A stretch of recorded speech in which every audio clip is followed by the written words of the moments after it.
The hopeful flame of liberty, which was ignited by the ratification of the Declaration of Independence in early July 1776, just 6 months after the crushing American defeat at Quebec and shortly after the bitter Boston siege, was almost extinguished when the American army was nearly destroyed in the Battle of Long Island by General William Howe, who commanded a massive force of 32,000 troops and a flotilla twice the size of the Spanish Armada of 400 ships. Following this harrowing disaster that claimed the lives of more than 3,000 patriots, the city of New York and its strategic port would remain under the dark shadow of British occupation for 7 long years, an incredibly bleak period during which more than 10,000 Americans would suffer and die on wretched prison ships anchored in New York Harbor.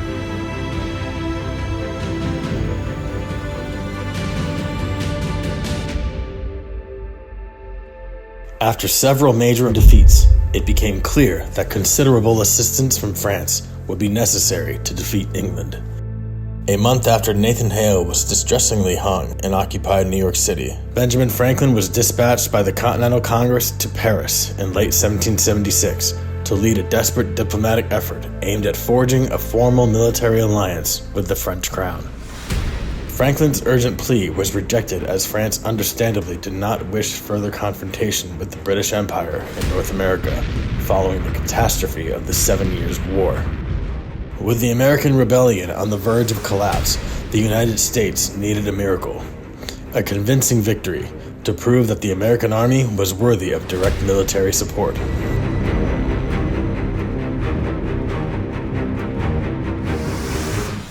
Shortly after the Battle of Valcour Island on Lake Champlain in mid-October, British General John Burgoyne opportunistically sought London's approval for an ambitious plan to crush the American rebellion that called for the execution of a pincer action focused on Albany to wrest control for the state of New York and completely isolate New England from the other colonies. This complex strategy called for Burgoyne's army to seize the entirety of the Champlain and Upper Hudson valleys, Lieutenant Colonel Barry St. Leger to advance eastward from Lake Ontario in a diversionary effort to take control of the Mohawk River Valley, and for General William Howe to head north from New York City so that all three could converge triumphantly in Albany. The British Crown, in a move that pointed to a seeming lack of a truly unified command in North America, also vexingly approved General Howe's separate plan to seize Philadelphia in 1777. Very significantly, the prospect of Howe later meeting Burgoyne in Albany was greatly lessened once he unexpectedly changed plans and decided to advance toward the continental capital via a seaborne rather than an overland operation.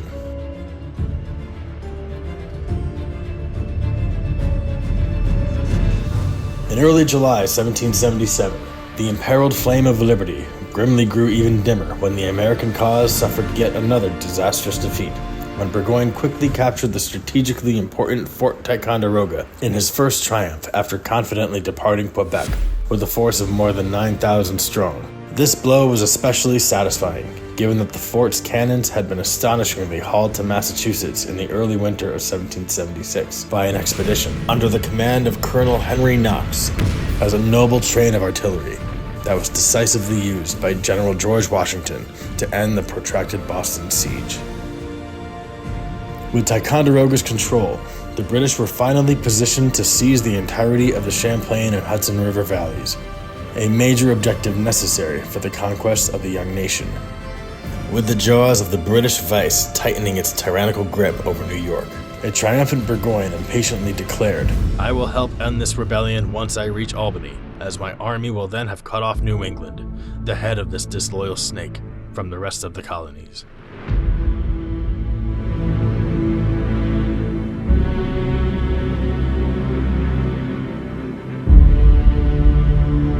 In the late summer of 1777, two looming threats sought to stamp out the fading flame of liberty. General Howe's plan to seize Philadelphia, the continental capital, and destroy Washington's main army in the process, and General Burgoyne's plan to capture Albany so that the British could finally gain control of the strategic corridor connecting Quebec and the city of New York, and by extension, the entirety of New York. These were more than dire straits in the summer of 1777. This was truly one of the darkest hours of the American Revolution, These are the times that try men's souls. The summer soldier, the sunshine patriot, will at this moment shrink from the service to his country, but he that stands it now deserves the love and thanks of man and woman.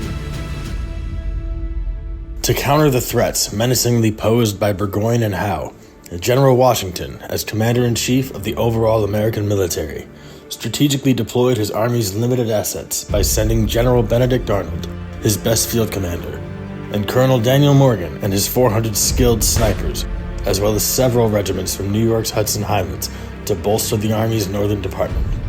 Colonel Thaddeus Kosciuszko, a brilliant engineer from Poland, was also sent north to fortify key defenses in the Champlain and Hudson valleys, along with cannon from Washington's own artillery train. While these leaders and elite units were among America's very best, many reinforcements, thousands more, were needed to stop Burgoyne's determined advance. To address this pressing need, Washington directed General Benjamin Lincoln of Massachusetts to issue an urgent call to arms across New England for every available volunteer to immediately head to the upper Hudson Valley to reinforce the outmatched American army.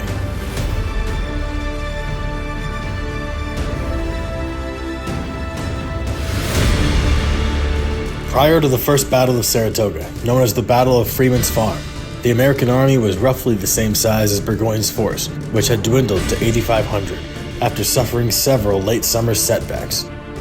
Burgoyne's plan of a grand pincer action was compromised once St. Ledger was prevented from reaching Albany, following the bloody Battle of Oriskany in early August, and the botched siege of Fort Stanwix, which ended several weeks later. Burgoyne was dealt a further devastating blow when a contingent of his army that was assigned a crucial raiding mission lost close to 1,000 soldiers, including many German regulars, Royalist recruits, and First Nation warriors at the unexpected Battle of Bennington. Undeterred, Burgoyne, a lifelong gambler, nevertheless believed that he could still take Albany, even though there was very little hope that his army would be timely reinforced by British forces based in New York City. Shortly after Burgoyne crossed the Hudson on September 13th, approximately 10 miles north of the American army, it became clear that his army would not be able to advance further downriver, given the formidable defensive fortifications that the American army had constructed at the able direction of Kosciuszko. These obstacles forced Burgoyne to bring his army into densely wooded and steep terrain that led to the First Battle of Saratoga on September 19th, which ended with a small but very costly victory for the British that crucially left the American army in control of the heights above the Hudson, which blocked the path to Albany. A week later, the flickering flame of liberty grew even fainter for the overall American cause, when Philadelphia, the continental capital, was alarmingly captured on September 26th after the forces of Washington's command were defeated by General Howe in a series of bloody engagements, including the brutal Battle of the Brandywine. During this panic and upheaval, the members of the Continental Congress were forced to fearfully flee into the Pennsylvania countryside, and the Liberty Bell was hastily hidden so that the British would not be able to melt it down for cannon. America's two largest cities were now ominously occupied by the enemy whose wrath was sure to follow. This vengeance reached New York's new capital 3 weeks later when the city of Kingston was maliciously burned to the ground after the capture of Forts Clinton and Montgomery near West Point, as part of retaliatory raids in the Hudson Valley during General Henry Clinton's failed effort to reinforce the beleaguered Burgoyne. Americans suffering by the thousands in prison ships in New York Harbor, Nathan Hale's hanging, the fall of Fort Ticonderoga, Jane McCrae's heinous murder, barbaric British and Hessian atrocities, Burgoyne's crossing of the Hudson and America's two largest cities under occupation after the fall of Philadelphia had awakened a deep and righteous anger that ensured that Washington's dire call to arms was dutifully heard by patriots far and wide. To stop Burgoyne's further advance, a surprising surge of thousands of citizen soldiers, volunteers from various state militias, steadily streamed in from across New England and upstate New York to swell the ranks of the American army that was dug in at Bemus Heights. Most significantly, this sizable surge afforded the American army overwhelming numerical superiority, with a total force of 12,500 strong, compared to Burgoyne's dwindling and hungry army of 7,750. The message was clear. Burgoyne would tread no further down the Hudson Valley, as thousands of ordinary citizen soldiers who were ready to give their lives in defense of their new nation responded when they were needed most. The growing American ranks at Saratoga notably included a Canadian regiment, hundreds of free and enslaved African Americans, the Stockbridge, a Native American unit comprised of members of the Mohican, Rapinger, and Munsee tribes from western Massachusetts, and several hundred warriors from the Oneida and Tuscarora nations. America's first allies, who had provided crucial help to the Patriot cause at the siege of Fort Stanwix in the Battle of Oriskany. A solemn pledge that the Stockbridge had previously made in support of the American cause reflected the unwavering commitment of these early allies. Wherever your armies go, there we will go. You shall always find us by your side, and if Providence calls us to sacrifice our lives in the field of battle, we will fall where you fall and lay our bones by yours. The Second Battle of Saratoga, fought with great ferocity in the densely wooded forests and wheat fields just north of Bemus Heights on October 7th, resulted in a resounding victory for the American army, which had impressively grown to more than double the size of Burgoyne's battered army. Over the next week, the still surging American army, now more than 17,000 strong, cut off, surrounded, and laid total siege to Burgoyne's starving army, which was retreating in torrential rain, dashing any hopes of a withdrawal to Quebec. When Burgoyne reluctantly ordered his shattered army to lay down their arms on October 17th, it not only marked the first truly major American victory of the war, but amazingly, the first time that a British army had surrendered in history. News of this stirring triumph would soon reverberate in the venerated palace halls of Europe and beyond.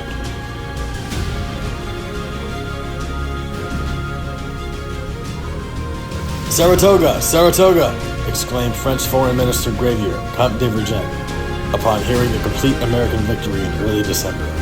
This miracle, coupled with Benjamin Franklin's skilled diplomacy, persuaded the French crown to both recognize America as a sovereign nation and to finally agree to a direct military alliance with the United States, a momentous development that prompted Great Britain to declare war on France, making the colonial effort an international affair.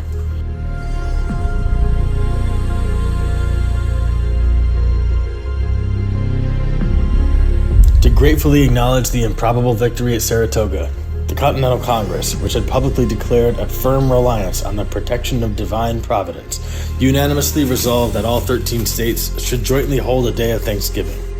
In response, General Washington issued orders for the armed forces to observe, along with their fellow citizens, America's first national day of solemn thanksgiving and praise on December 18th.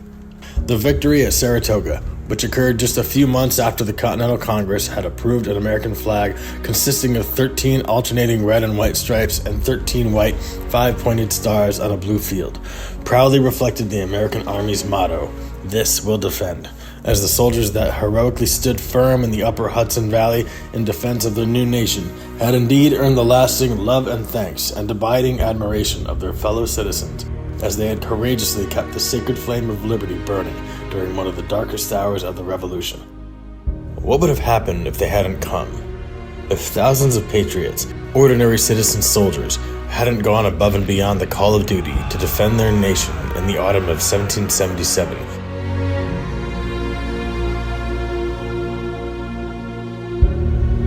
The American triumph in the upper Hudson Valley in October 1777 not only marked the beginning of the end of British dominance and control in North America, but it prompted France and ultimately the Netherlands, Spain, and the Kingdom of Mysore in southern India to join the war against the British crown.